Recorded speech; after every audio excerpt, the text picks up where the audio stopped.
अस्सलामुअलैकुम दोस्तों, मेरा नाम है अहमद और आप देख रहे हैं रेबल्स डायरी। रेबल्स डायरी में एक मरतबा फिर से खुशामदीद। 211 दिन की बदतरीन जारियत के बाद इसराइल सीज फायर करने के लिए राजी हो चुका है। गैर मुल्की मीडिया रिपोर्ट्स के मुताबिक अमेरिका के शदीद दबाव के बाद इसराइल गजा पर गुज़िश्ता 11 रोज से की जाने वाली वहशियाना बमबारी रोकने पर राजी हो चुका है। सीज फायर पर इत्तफाक होने के बाद इसराइली काबीना ने इस फैसले की बाकायदा मंजूरी भी दे दी है।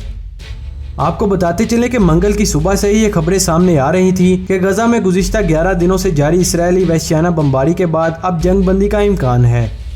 गजा में जारी इसराइली बमबारी के बाद अब इसराइली हुकूमत और फ़लस्तीनी मुज़ाहमती तंजीम हमास के दरमियान जंग बंदी का इम्कान है। मिस्री हुकाम ने हमास की क़यादत से मुज़ाकरात किए हैं, जबकि इसराइल ने यह दावा किया है कि इसने अपने फौजी अहदाफ हासिल कर लिए हैं।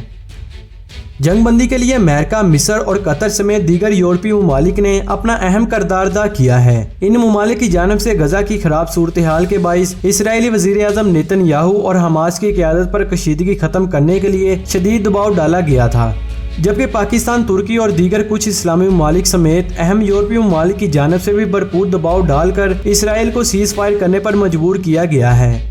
ताहम सीज फायर होने से कबल ही गुज़िश्ता 11 रोज के दरमियान इसराइली अपनी रियासती दहशतगर्दी के जरिए दर्जनों मासूम फ़लस्तीनियों को शहीद और हज़ारों अफराद को बेघर कर चुका है।